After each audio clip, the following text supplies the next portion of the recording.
पांडवों को जहां की गई जिंदा जलाने की कोशिश। विराजमान है जहां लाखों शिवलिंग। दिखते हैं जहां माता पार्वती के पैरों के निशान। गौ माता ने जहां किया अपने दूध से शिव का स्नान। मरने के बाद जहां कुछ देर के लिए ही सही जीवित हो जाता है इंसान, जहां जाकर लोग बनते हैं दो युगों के साक्षी, जहां आज भी 2 फीट की खुदाई करने पर मिल जाते हैं सदियों पुराने अवशेष। डीएसआर अनकट में आपका स्वागत है। मैं मनीषा आज आपको लेकर चलती हूँ लाखा मंडल की एक अलौकिक यात्रा पर। देहरादून से कुछ ही दूरी पर पहाड़ियों के बीच बसा हुआ छोटा सा इलाका लाखा मंडल सदियों पुराना इतिहास समेटे हुए है। लाखा मंडल के पास ऐतिहासिक, पौराणिक और धार्मिक महत्व की धरोहरें हैं। यमुना नदी के उत्तरी छोर पर स्थित देहरादून जिले के जौनसार बावर का लाखा मंडल ऐतिहासिक ही नहीं, पौराणिक दृष्टि से भी विशेष महत्व रखता है। देहरादून से मात्र 128 किलोमीटर की दूरी और समुद्र तल से 1372 मीटर की ऊंचाई पर स्थित यह स्थान दिल को लुभाने वाली गुफाओं और भगवान शिव के मंदिर के प्राचीन अवशेषों से घिरा हुआ है।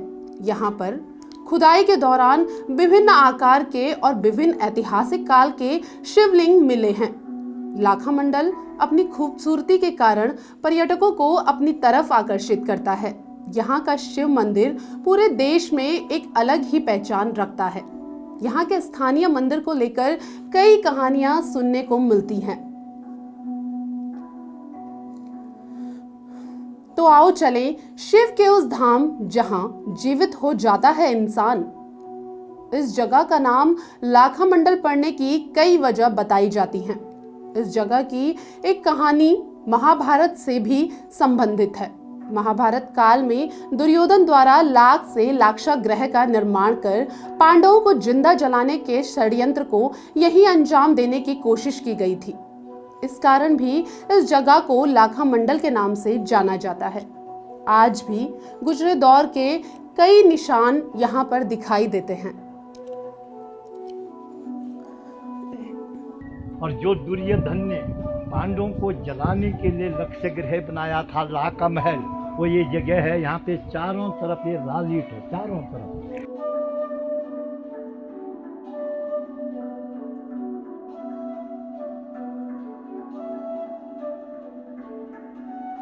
लाख यानी बहुत सारे और मंडल का मतलब ऐसी जगह जहां बहुत सारे मंदिरों का एक विशेष लिंग के साथ वास हो, इसलिए भी इसे लाखा मंडल के नाम से जाना जाता है।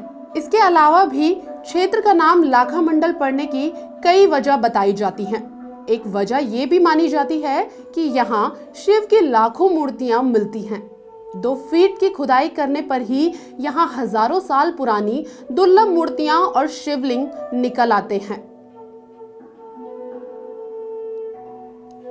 मंदिर के गर्भगृह में मौजूद पैर के निशान माता पार्वती के बताए जाते हैं। मंदिर के सभी पत्थरों पर खुरों के निशान साफ दिखाई देते हैं, जिन्हें आस्थावान स्थानीय लोग गाय माता के पैरों के निशान बताते हैं। और इस मंदिर के ऊपर से लेकर के नीचे तक मंदिर के चारों तरफ जिस गाय ने इस मंदिर की खोज करी है, शिवलिंग के ऊपर दूध चढ़ाया है, उस गाय के खूर के निशान है। ये देखो आप लोग, ये गाय माता के खूर के निशान है। ये हर पत्थर पे मिलेंगे मंदिर के चारों तरफ, ऊपर से लेकर के नीचे तक। मंदिर के गर्भगृह में विराजमान शिवलिंग की खोज को लेकर एक पौराणिक मान्यता ये भी है कि एक गाय यमुना पार से आकर शिवलिंग पर अपने दूध से अभिषेक किया करती थी। इस कारण गाय माता को इस मंदिर की खोज का श्रेय दिया जाता है। लाखा मंडल मंदिर जहां स्थित है, उस क्षेत्र में यमुना नदी लाखा मंडल गांव के साथ साथ बहती है।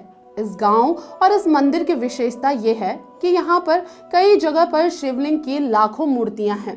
यहाँ के पुजारी और गांव के लोगों का ये भी मानना है कि इस मंदिर में 33 करोड़ देवी देवताओं का वास है और यहाँ पर 1.25 लाख से अधिक शिवलिंग स्थापित की गई हैं।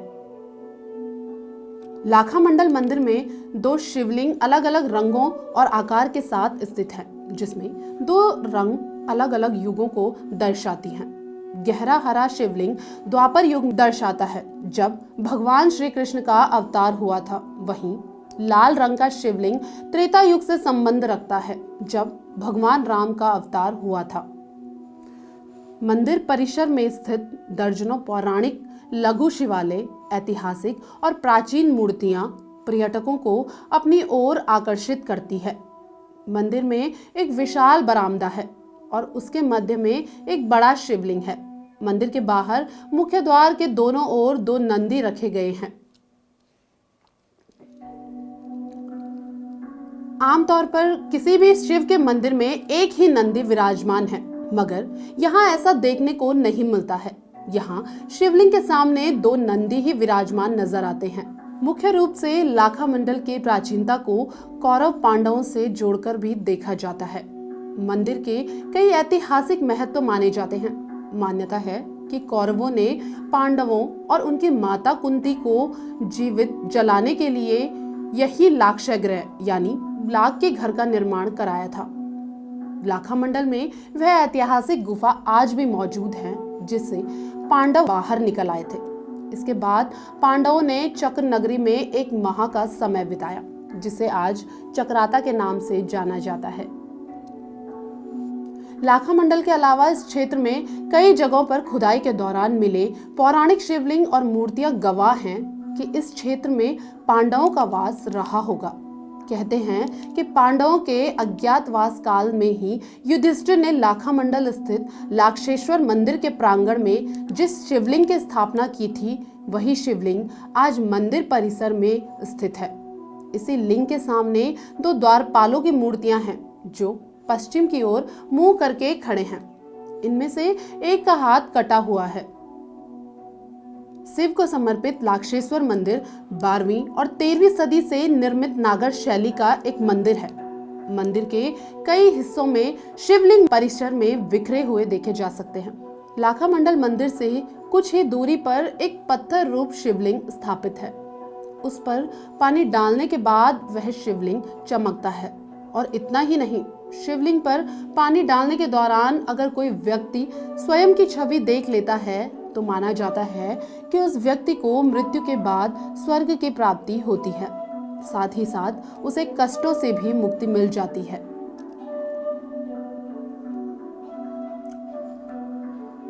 लाखा मंडल मंदिर केदारनाथ मंदिर की एक प्रतिकृति है। ऐसी मान्यता है कि मंदिर में अगर किसी शव को इन द्वारपालों के सामने रखकर पुजारी उस पर पवित्र जल छिड़के तो वह मृत व्यक्ति कुछ समय के लिए पुनः जीवित हो उठता है। जीवित होने के बाद वह भगवान का नाम लेता है और उसे गंगा जल प्रदान किया जाता है। गंगा जल ग्रहण करते ही उसकी आत्मा फिर से शरीर त्याग कर चली जाती है। लेकिन इस बात का रहस्य क्या है, यह आज तक कोई नहीं जान पाया। युधिष्ठिर महाराज ने इस शिवलिंग की स्थापना करी है। इस शिवलिंग का नाम है मल्लेश्वर महादेव के नाम से। मल्लेश्वर महादेव के नाम से जो कोई इस इलाके में मरता था, उनकी डेड बॉडी यहाँ रखी जाती थी शिवलिंग के मुख के द्वार में। और यहाँ पे पुजारी अपने घर से गंगा यमुना जल लेके आते थे। मंत्र द्वारा उस पे जल का छेड़ा मारा, मरा हुआ आदमी जीवित होता था। तो ये शिवलिंग मल्लेश्वर महादेव के नाम से है। कहा जाता है कि एक बार एक स्त्री ने जिंदा हो चुके अपने पति को यहाँ से ले जाने की कोशिश की। इसके बाद से ही यहाँ ये चमत्कार होना बंद हो गया। ऐसा उदाहरण वर्तमान समय में देखने को नहीं मिला, पर यहाँ के लोग इस बात पर आज भी विश्वास करते हैं। लाखा मंडल में खुदाई के दौरान विभिन्न आकार के और विभिन्न ऐतिहासिक काल के हजारों शिवलिंग मिले हैं। ऐसे ही तमाम रहस्यों को देखते हुए भारतीय पुरातत्व सर्वेक्षण विभाग ने लाखा मंडल और हनोल को ऐतिहासिक धरोहर घोषित कर यहाँ स्थित प्राचीन मंदिरों के संरक्षण की जिम्मेदारी ले ली है। लाखा मंडल में खुदाई के दौरान ऐतिहासिक काल के हजारों शिवलिंग मिले हैं। ऐसे ही तमाम रहस्यों को देखते हुए भारतीय पुरातत्व सर्वेक्षण विभाग ने लाखामंडल और हनोल को ऐतिहासिक धरोहर घोषित कर यहां स्थित प्राचीन मंदिरों के संरक्षण की जिम्मेदारी ली हुई है। 2006 में मंदिर क्षेत्र के पास क्षतिग्रस्त दीवार की खुदाई के दौरान भगवान विष्णु की एक मूर्ति और 3 शिवलिंग मिले थे, जो विभाग के संग्रहालय में आज भी संरक्षित हैं। लाक्षेश्वर मंदिर परिसर में स्थित शिवलिंग जल अर्पित करने पर चमकने लगता है। इस दौरान इसमें व्यक्ति की छवि साफ नजर आती है। मान्यता है कि सृष्टि के निर्माण काल से ही यह शिवलिंग लाखामंडल में स्थापित है। लाखामंडल की एक खासियत यह भी है कि यहाँ पर प्राप्त शिवलिंग अलग अलग रंग के हैं, जो हजारों साल पुराने हैं, लेकिन देखने से और जमीन के नीचे होने से इनको कभी कोई नुकसान नहीं पहुंचा। केदारनाथ की ही शैली में बने इस शिव मंदिर के गर्भगृह में शिव पार्वती के अलावा काल भैरव, कार्तिकेय, सरस्वती, गणेश, दुर्गा, विष्णु और शिव हनुमान आदि भगवानों की मूर्तियां यहाँ पर मौजूद हैं। इसके अलावा यहाँ पर युधिष्ठिर समेत 5 पांडवों की भी मूर्तियां मौजूद हैं। मंदिर के विशाल परिसर में ढेरों मूर्तियां, लघु शिवालय और शिवलिंग बिखरे हुए हैं। संरक्षण के अभाव में कई मूर्तियां नष्ट भ्रष्ट हो चुकी हैं और कई खंडित होकर बिखरी हुई हैं। आज यह मंदिर पुरातत्व विभाग के संरक्षण में है। तो ये थी हमारी आज की लाखामंडल की एक कहानी। ऐसी ही रोचक कहानियों के साथ हम आपके सामने फिर हाजिर होंगे। अगर आपको ये कहानी पसंद आए तो हमारे चैनल को लाइक करें, सब्सक्राइब करें और हमें सुझाव देने के लिए कमेंट बॉक्स में अपने विचार जरूर रखें।